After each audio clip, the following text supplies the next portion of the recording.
Hi everyone, I'm Emily from the Bowen Branch Library. Welcome back to our middle grade reader virtual book club. As you know, we are working our way through the Scorpio races by ScorpioSteifvater with permission from Scholastic, so thank you very much to Scholastic. I hope you've been enjoying the book so far. Today we're going to be reading chapter 51 through 53. Make sure that you check the description box at the bottom of the page for your discussion questions for this section, and feel free to use them to talk about the section with your family or answer them in the comments to start a discussion amongst whoever's listening. Don't forget that you can use this reading as part of your summer reading virtual challenge with Detroit 313 Reads. You can find that information on our homepage at www.detroitpubliclibrary.org. It totally counts towards your minutes and towards earning some prizes. Here's chapter 51. Sean. I'm already waiting when Puck gets to the top of the cliffs. I'm not the only one. About 24 race tourists have made perches out of rocks, watching Corr and me as closely as they dare. Puck glares at them all, searing enough that some of them flinch in surprise. I'm not certain what to expect from her after last night. I don't know how to address her. I don't know what she expects from me, or what I expect from me. What I get is a wordless hello and a November cake in my hand. We each silently eat one under the attentive audience of the tourists, and then scrub our sticky palms on the grass. Puck grimaces at the onlookers. Dove is timid around the water horses, as she should be. She turns her ferocious expression on me. Well, it won't do for the race, now will it? I turn my attention to her dun mare. She's very aware of Corr's presence, but she doesn't look fearful. She doesn't have to love them, I say. A little respect will give her some speed, as long as you aren't afraid that she's afraid. I can see Puck working it out, getting her mind in the right place. Her eyes are narrowed as she studies Corr, and I wonder if she's remembering our ride on the cliff tops. Myself I can trust, she says. She looks at me as if it's a question, but if it is, it's only one she can answer. Ready to work? I ask her. We work. Corr's not at all tired from the gallop the night before, and Puck's horse is fresh and hot in the wind. We circle and tag, gallop and skirmish. I pull ahead until Corr is distracted, and then Puck is suddenly beside us, her dun mare's ears pricked and clever. We match stride for stride, not racing, just running for the sake of it.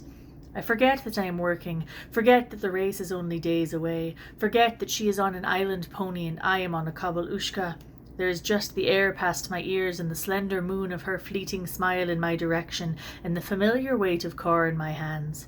Then it is an hour gone by without me noticing, and I have to pull Corr up. I don't want to overwork him. Puck brings Dove to a halt too. For a moment I see that she's about to say something. Her tongue presses against her teeth. But in the end, all she says is my own words back to me. I'll see you on the cliffs tomorrow. Puck. Sean's there the next day, and the next day, and the next. I think that I won't see him on Sunday, because I've never seen him in St. Columba's, and I don't know where he would go if he's not there. But after Mass I walk to the cliff top, and there Sean is, his eyes already trained down on the beach. We watch the training below, exchanging only a few words, and the next day we return on horseback. Sometimes we skirmish together. Sometimes we ride dozens of lengths apart, just within sight of each other. I think every now and then about Sean's thumb pressed against my wrist and daydream about him touching me again. But mostly I think about the way he looks at me, with respect, and I think that's probably worth more than anything. The only thing is, the more I see him and Corr together, the more I think of how unbearable it would be for Sean to lose him. But we can't both win. Sean. For a week we ride together, until it's hard to remember my daily routine of going to the beach. I miss the lonely early mornings on the sand, but not enough to trade them for Puck's company. Some days we barely speak at all, so I'm not certain why it makes a difference to me. But then, Corr and I have never needed words either. So it's just hours of riding Corr slowly, building up what is already there, and hours of watching Puck invent new games for Dove to keep her interested in the work. Already Dove's hay belly has disappeared, either through regular schooling or through better feed. Puck's changing too. She has a stillness about her when she rides now, more certainty and less self-conscious petulance. The transformation from the horse and rider I first saw in the surf a few weeks ago is startling. I no longer question why I'm training alongside her. I'm not sure the exact moment when I realize that Corr is actually trying, not hard, but he is trying, and Dove keeps stride beside us, even after an hour of schooling, even beside a kabalushka. I pull Corr up. He trips with purposeful clumsiness, showing off for the mare, and I wiggle his reins to remind him that I'm here. It takes Puck a moment to realise I've stopped. She doubles back. Dove's sides heave and her nostrils flare, but her ears are still pricked and game. I say, "You might pull this off." Puck's face is half frown, half smile. She didn't hear me. I repeat myself. I see the moment when she understands what I said, and her smile vanishes. "I don't know if you're being serious," she says. "I'm being serious. Tomorrow you should take her down to the beach to make sure you can still handle her with all the others, to get used to it." Now the frown really has taken over. 2 days isn't very long for her to get used to that. It's not for her, it's for you. And it's 1 day, not 2, I remind her. Corr dances and I still him with my legs. Last day the beach is off limits to horses. Tomorrow's the last day on the sand. Dove scratches her belly with a back hoof like a dog. She looks less like a sure bet when she does this, and Puck must know it because she looks annoyed and taps her boot into Dove's side to make her stop. "You aren't just saying that because I gave you a cake, are you?" "No, it's been in the rules for as long as I've been racing." She studies my expression to see if I'm serious and then makes a face. "I meant about us standing a chance." Corr bends around my leg, restless and losing interest in the idea of standing still. It reminds me that I need to swap his stall with Edana's. Since she hasn't been worked on the beach, Edana has been getting more and more restless in her windowless stall in the back 7 stalls of the stables. Corr's view isn't much, but it might keep her settled until after the races when I have time for her again. I wouldn't say it if I didn't mean it.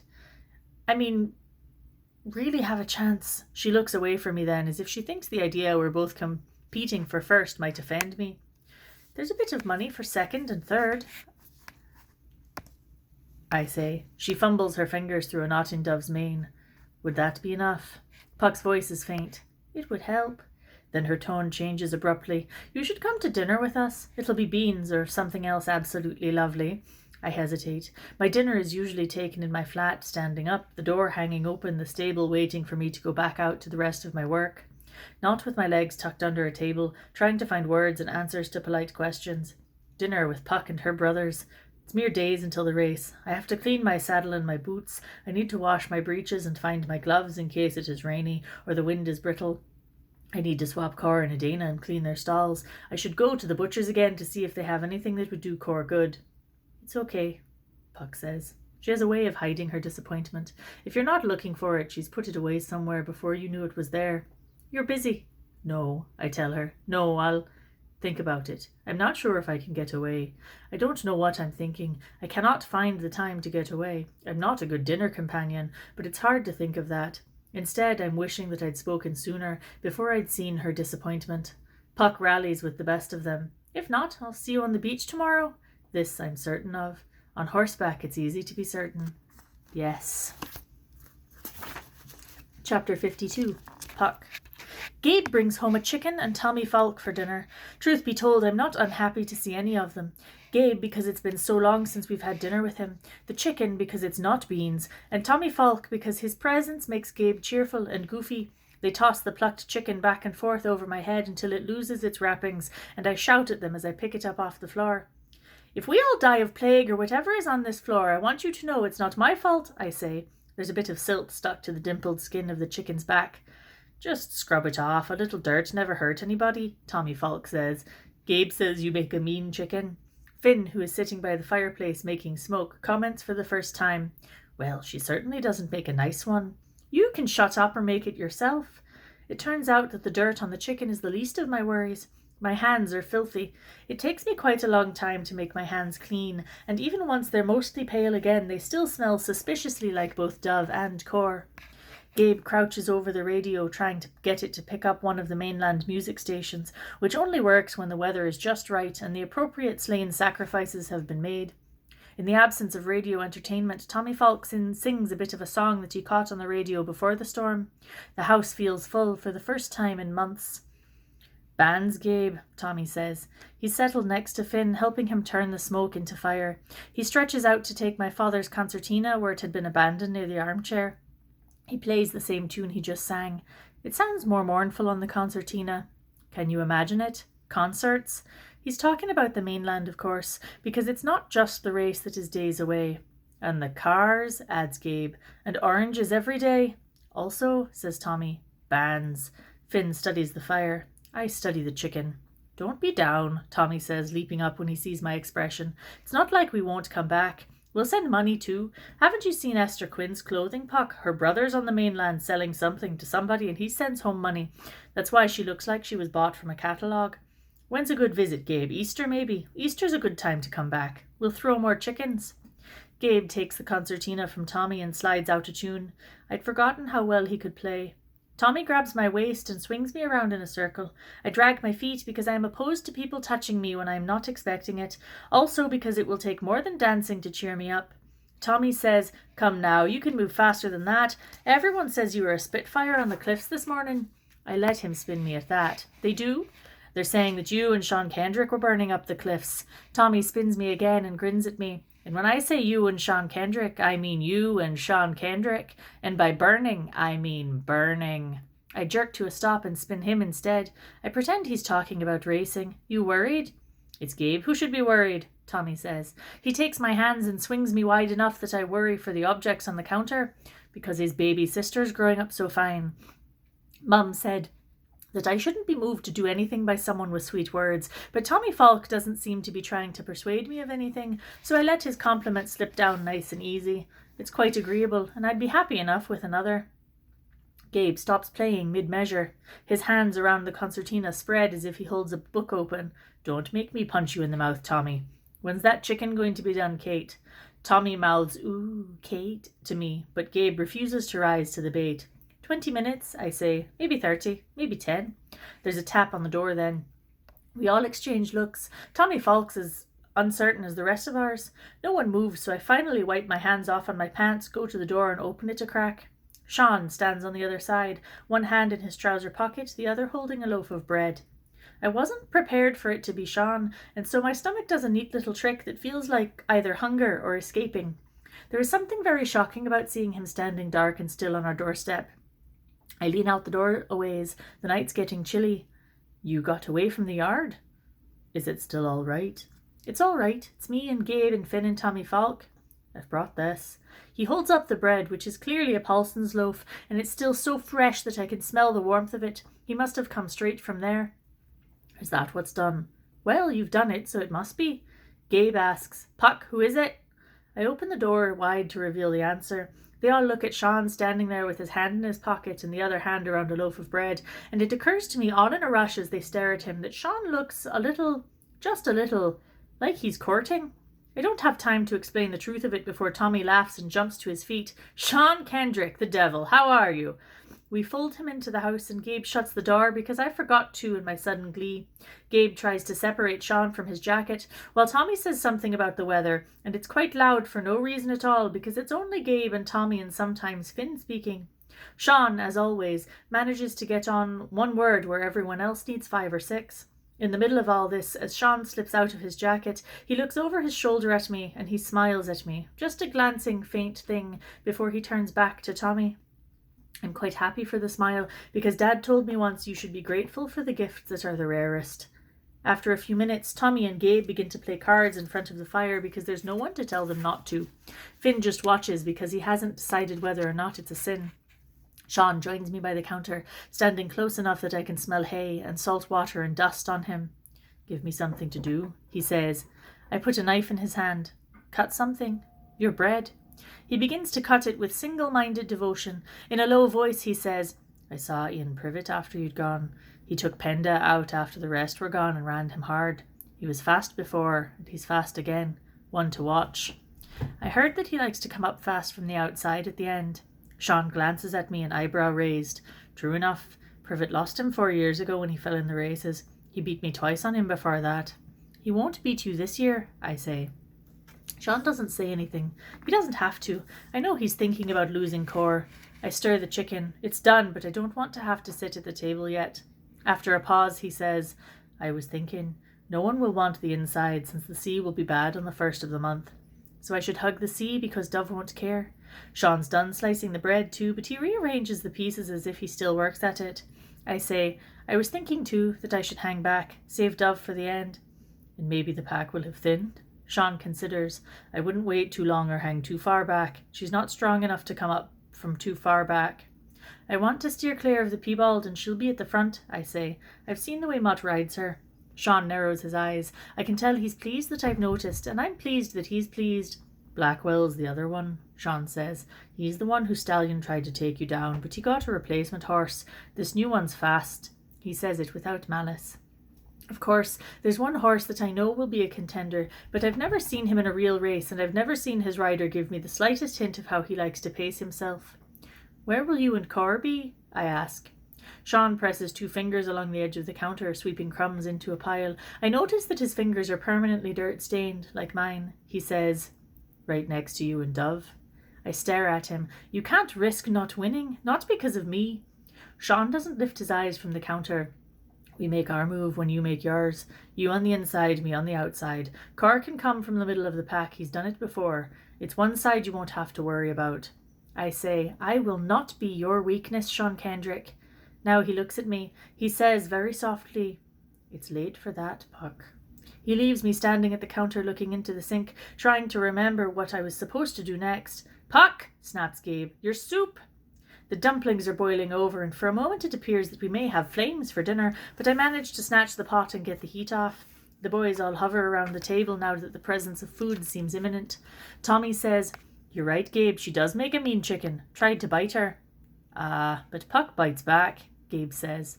Finn begins to dole the dumplings out into bowls while I swipe up the spill.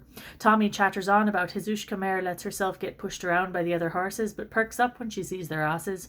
Gabe gives everyone a glass of water whether or not they ask for it, and all the while I try very hard to keep my eyes from darting to Sean, because I'm quite certain that no one at the table will be able to miss how I look at him, and how I find him looking back.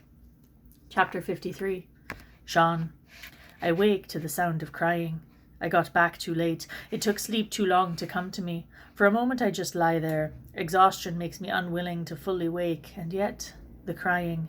The sound resolves itself into an agonized keening, and I am awake. I am awake, and I have my jacket and my boots, and I am in the stairwell with my flashlight. The stable is dark, but I hear the sounds of movement, not from the aisles, but from the stalls. The horses are awake. Either the sound has woken them, or someone has been here. I keep my flashlight switched off and make my way in the dark. The moaning grows louder as I creep down to the main floor. It's coming from Corr's old stall, the one I just put Edana in. I slide down the aisle as quickly as silence allows. The crying has gone silent, but I'm certain now that it's Edana. In the darkness I can barely see the stall.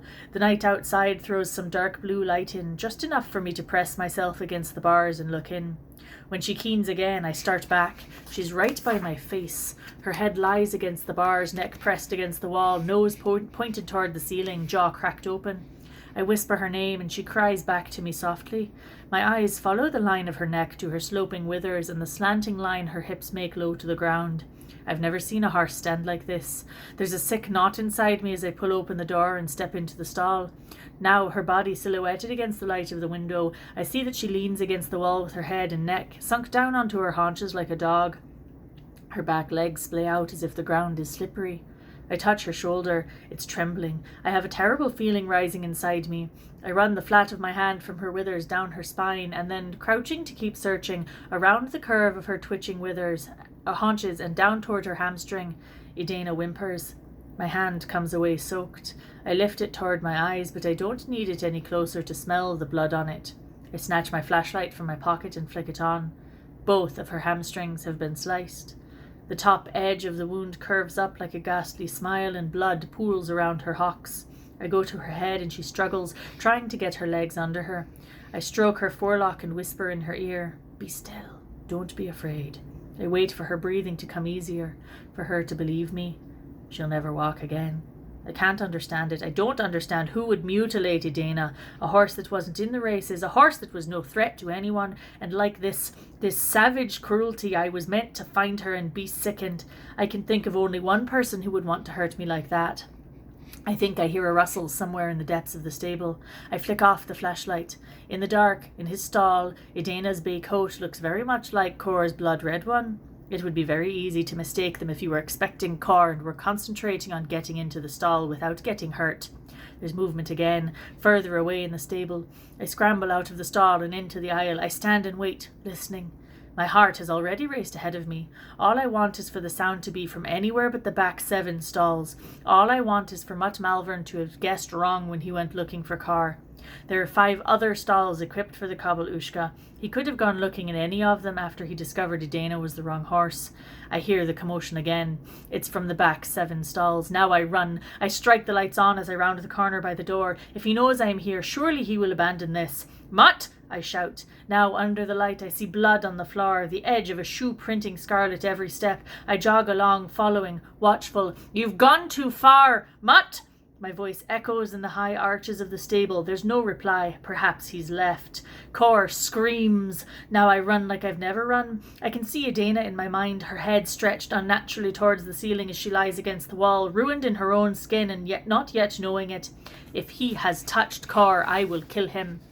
I burst around the corner. The door to Corr's stall is open. Mutt Malvern stands with a wicked blade in one hand and in the other a 3-pronged Leicester spear of the sort used to poach fish or birds. The iron head of the spear press into Corr's shoulder, forcing him back against the wall. His skin shivers and ripples under the metal. Mutt Malvern has given some thought to this plan of his. Get away from him, I say. Every drop of his blood will be 10 of yours. Sean Kendrick, Mutt replies. Pretty foul of you to swap stalls like that. Corr makes a low roar in his throat, a sound that we feel in our feet instead of here. But he's pinned by the Leicester spear, not only points of iron, but 3 of them as well. If you knew a thing about the horses under this roof, you would have known the difference between them, even in the dark. Mutt glances at me long enough to see that I've closed the distance between us. He jerks his chin toward the spear. Stay out of this stall, knacker. I slowly wipe my bloody hand across my jacket and draw my switchblade from my pocket. I show it to him. Mutt regards it with contempt. How is it you're thinking you'll stop me with that wee thing? The blade snaps out audibly. Mutt would not be the largest thing to die on the slender point of it. I don't think I'll stop you, I say. I think that you will cut my horse, and when you come out of that stall I will use this to cut your heart out and hand it to you. I am sick to the ends of my fingers. I cannot look at Corr's eye or I won't be steady. Mutt says, Do you really think I'll believe that you can do anything to me while I have these in my hands? But he does believe. I can see it in his eyes. I say, what's it to you hope you prove in there? That you are a better horseman? That the horses love you better? Do you mean to carve your father's approval in the side of every Kobalushka on this island? No, says Mutt, just this one. Will that be enough? I ask. What will be next? There is no next, Mutt says. This beast's the only thing you care about. He looks at my face, though, and he's not quite sure. Maybe because it wasn't meant to happen with me watching. I was meant to come down in the morning and find Corr just as I found Edana. Maybe because he is looking at me and dreaming of a better way to hurt me. Surely I must know something that would satisfy Mutt more than crippling Corr. There must be something. I think of his contorted face at the auction and I say, You really want to prove something to your father? You've got to win against us. Beat us on the sand. His face shifts. That fiendish piebald has him well fascinated. Mutt glances back at me again, then back at the points of the spear on Corr's shoulder. I know what is going through his head because it's going through mine as well. Benjamin Malvern telling George Holly that I am the rightful heir to the yard. The name Scotta printed on the board at the butcher's. The breathless speed of the piebald. It's a siren song, and it wins him over. Mutt backs out of the stall. Corr charges up toward the space he leaves behind. His eyes are wild. I see the pricks of blood the spear has left in his shoulder, and when Mutt slides the door shut, I spring onto Mutt and press my little switchblade to his great bulging neck. I can see his skin sucking in with his pulse. My knife lies right next to it. I thought you said to beat you on the sand, Mutt says. Corr slams the wall of his stall with his hooves. My voice hisses out through a cage of my teeth. I also said 10 drops of your blood for every drop of his. I want a pool of his blood around him like the one beneath Edana. I want him to lie against this wall and whimper like she does. I want him to know he'll never stand again. I want him to remember David Prince's death mask as he wears it for himself. Sean Kendrick? The voice comes from behind me. I incline my head even as Mutt catches mine. It's late for this sort of entertainment, isn't it? With great reluctance I snap the blade away and step backward from Mutt. Mutt's hands remain by his side with the spear and his wicked carving knife still dark with blood. We both face his father, who stands with Daly at the entrance to the aisle. He wears a buttoned undershirt that he must have been sleeping in, but he is no less powerful looking in it. Daly, shamefaced, won't meet my eyes. Matthew, your bed is lonely. His voice is cordial, though his posture is not. Malvern meets Mutt's gaze, and for a moment nothing happens. Then Malvern's expression hardens, and Mutt strides past him without a word or a glance toward me. Malvern turns his eyes to me. I am shaking still, struck with what Mutt nearly did to Corr, and with what I was ready to do to Mutt. "Mr. Daly," Malvern says without turning his head, "thank you for your assistance. You may return to your bed." Daly nods and vanishes. Benjamin Malvern stands an arm's length from me, his eyes steady on me. He says, "Do you have anything to say?" I would not. I close my eyes for a moment. I need to get my bearings. I need to find the stillness inside me. I cannot find it. I'm destroyed. I stand in the ocean, my hands cupped to the sky. I am immovable in the current. I open my eyes. Have been sorry. Malvern cocks his head. For a long moment he looks at me, at the switchblade in my hand, at my face. Then he folds his arms behind his back. "Mr. Kendrick, go put that mare out of her misery." He turns and walks from the stable. Thank you for joining us for chapter 50 through 53, or 51 through 53. I hope you enjoyed this section. Make sure that you log your time.